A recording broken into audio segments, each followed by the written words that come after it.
Quel est l'endroit sur Terre que tu aurais le plus peur de visiter? L'île aux serpents au Brésil? La Skeleton Coast en Namibie? L'homme a réussi à explorer quasiment tous les territoires de notre planète, y compris les endroits les plus inhospitaliers. Et le pôle Nord fait partie de cette liste. Mais qu'est-ce qui rend ce lieu si périlleux? Pourquoi le Père Noël a-t-il fait de cette zone sa base? Partons pour un voyage virtuel mais audacieux ensemble. Nous allons t'expliquer les mystères du pôle Nord. Beaucoup d'expéditions dans l'Arctique se sont étrangement terminées par des catastrophes. Dans le passé, de nombreux navires sont restés pris dans les glaces avec leurs passagers, sans solution pour s'en sortir. Certains ont coulé et n'ont jamais été retrouvés. Sans compter que les profondeurs de l'océan Arctique sont encore relativement inexplorées. Alors, qu'est-ce qui s'y trame vraiment? Avant de plonger au cœur de la glace arctique, faisons d'abord un petit état des lieux. Le pôle Nord est situé au milieu de l'océan Arctique et il est recouvert de glace. Cette glace a une épaisseur d'environ 1,80 à 3 mètres et flotte dans un océan de 1070 à 5500 mètres de profondeur. Mais contrairement à l'Antarctique, il n'y a pas de terre au pôle Nord, c'est pourquoi il est en mouvement constant.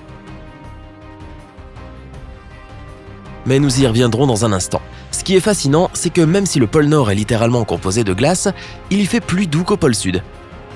Ne te méprends pas, ils sont tous les deux très froids, étant donné qu'ils ne reçoivent pas de lumière solaire directe. Mais il y a plus que cela. Comme nous venons de le mentionner, le pôle Nord est de la glace entourée de terre, tandis que le pôle Sud est de la terre entourée de glace. Les eaux situées sous le pôle Nord sont plus chaudes que la glace flottante, et l'océan réchauffe aussi un peu l'air. L'Antarctique, au contraire, est aride et culmine à 2300 mètres au-dessus du niveau de la mer, ce qui peut faire chuter les températures jusqu'à moins 60 degrés Celsius en hiver et les faire monter à moins 28 degrés Celsius l'été. Au pôle Nord, le thermomètre ne descend qu'à moins 40 degrés Celsius pendant les mois d'hiver et peut atteindre 0 degrés Celsius pendant l'été. C'est là qu'il y a matière à réfléchir. Bien que le pôle Sud soit plus froid que le pôle Nord, il reçoit environ 20 000 visiteurs par an, alors que son alter ego du Nord n'accueille qu'environ 1000 visiteurs par an, et cela inclut les chercheurs des expéditions. Pourquoi un tel écart? Découvrons-le ensemble. Tout d'abord, le pôle Nord présente des obstacles à l'entrée plus compliqués. Le principal, c'est qu'il n'a pas un emplacement fixe. Ce ne sont que de gros morceaux de glace qui se déplacent au gré des courants dans l'océan Arctique. La seule façon de visiter le pôle Nord est par hélicoptère en avril, ou à bord d'un brise-glace en juin et en juillet. C'est la seule période de l'année où la glace est assez mince pour que le brise-glace puisse la traverser et avancer. En raison des progrès technologiques, il est rare qu'un navire reste coincé sur la glace, mais c'est du domaine du possible. C'est pourquoi il n'y a que 5 voyages par an au pôle Nord. Mais ce ne sont pas les seules difficultés. Imagine que tu marches dans la forêt et que tu te perdes. Ta meilleure chance de t'en sortir est une boussole. Mais si tu es au pôle Nord, tu auras de gros ennuis. Bien que la boussole soit un outil de navigation idéal, elle ne pointe pas exactement vers le nord. Le pôle magnétique terrestre n'est pas le même que le pôle nord géographique. Le pôle magnétique que la boussole indique est situé à plus de 1600 km du vrai nord, près du Canada. De plus, le pôle magnétique n'a pas non plus de position fixe, et comme le champ magnétique terrestre change, le pôle nord magnétique se déplace. La différence entre le pôle Nord et le Nord indiqué par la boussole est un angle appelé déclinaison. Et comme le champ magnétique terrestre n'est pas uniforme, la déclinaison varie. Selon le United States Geological Survey, à des latitudes élevées, des perturbations locales au niveau du pôle Nord peuvent faire en sorte que l'aiguille de la boussole pointe à l'opposé du pôle Nord magnétique. Parfois, elle peut donc pointer vers le sud. Donc, si tu es perdu au pôle Nord, il est inutile d'utiliser une boussole pour trouver ton chemin. Les explorateurs ont recours à des cartes de déclinaison et d'étalonnage pour se diriger dans la bonne direction. En parlant de ne pas pouvoir trouver son chemin pour s'en sortir, déterminer l'heure qu'il est peut aussi être déroutant au pôle Nord. En raison de la rotation de la Terre, l'heure est déterminée par les lignes de longitude reliant les deux pôles. Puisque toutes les lignes convergent au pôle, cela signifie que les pôles Nord et Sud sont dans tous les fuseaux horaires en même temps. Mais si tu te demandes quelle heure il est au pôle Nord en ce moment, en fait, c'est toi qui décides.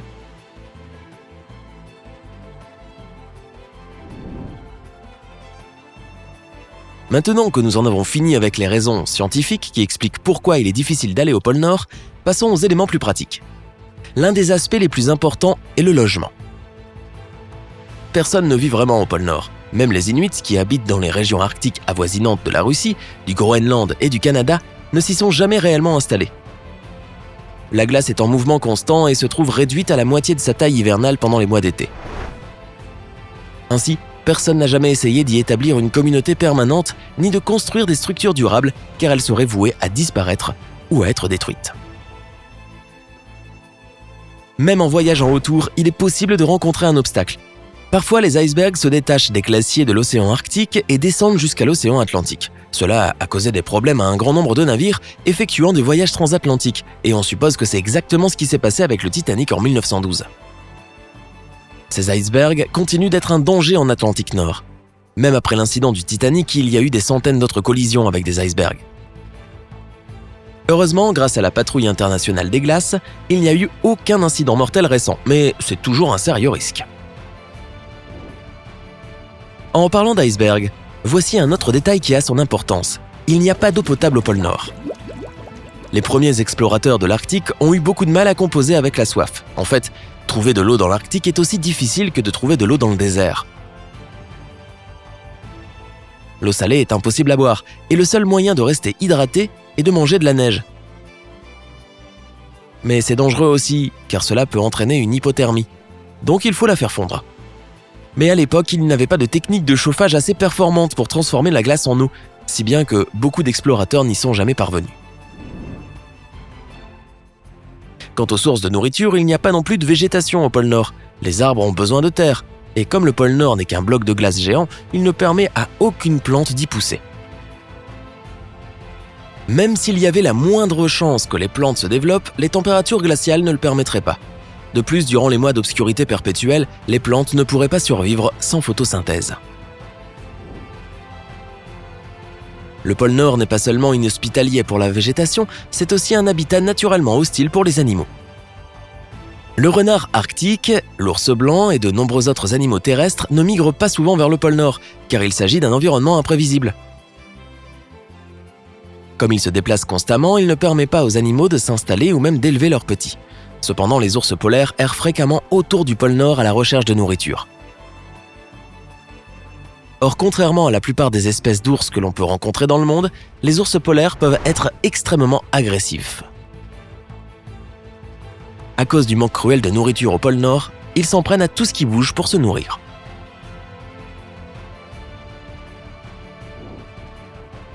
Les ours polaires sont les plus gros ours de la planète et ils ne peuvent survivre que dans l'atmosphère glaciale de l'Arctique. Ils ont 2 couches de fourrure ainsi qu'une épaisse couche de graisse sous la peau. Cela leur fournit une isolation suffisante pour maintenir leur chaleur corporelle, même à moins 37 degrés Celsius. N'oublions pas le morse qui peut aussi être agressif lorsqu'il se sent menacé. À première vue, les morses ressemblent à des phoques, mais ils sont beaucoup plus gros et leurs défenses peuvent atteindre une longueur étonnante de 3,35 mètres. Le morse peut être 4 fois plus gros qu'un ours polaire, si bien qu'il n'est pas menacé par ce redoutable prédateur. Mais le morse n'est pas non plus inoffensif. Comme il vit à la fois au pôle Nord et dans l'océan Arctique, il y a eu des cas d'attaque d'êtres humains, même si cela reste rare.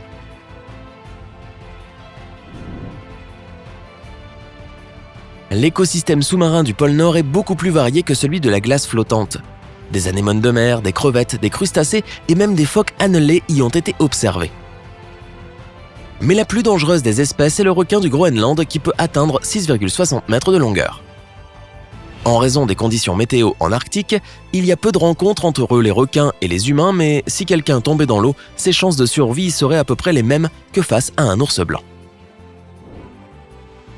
Malgré tout, la question la plus épineuse de toutes est celle du réchauffement climatique et de la fonte des glaces. Les scientifiques affirment que dans 50 ans, il n'y aura plus de glace au pôle Nord pendant l'été, et ils effectuent des expéditions pour approfondir leurs recherches. Oh, et à propos du Père Noël et de sa base au pôle Nord, réfléchis-y. Si tu voulais un peu d'intimité pour faire ton travail sans être dérangé, ne serait-ce pas l'endroit idéal ? Et si tu venais à manquer de provisions, il y a un supermarché tout près. Ah non, pas vraiment en fait. Alors, que penses-tu du pôle Nord ? Aimerais-tu visiter cet endroit dans les 50 prochaines années ? Donne-nous ton avis dans les commentaires ci-dessous. Si tu as appris quelque chose de nouveau aujourd'hui, mets un like à cette vidéo et partage-la avec tes amis. Et ne pars pas si vite en croisière au pôle Nord, nous avons plus de 2000 vidéos sympas à te montrer. Tout ce que tu as à faire est de choisir la vidéo de gauche ou de droite, de cliquer dessus et d'en profiter. Prends la vie côté sympa.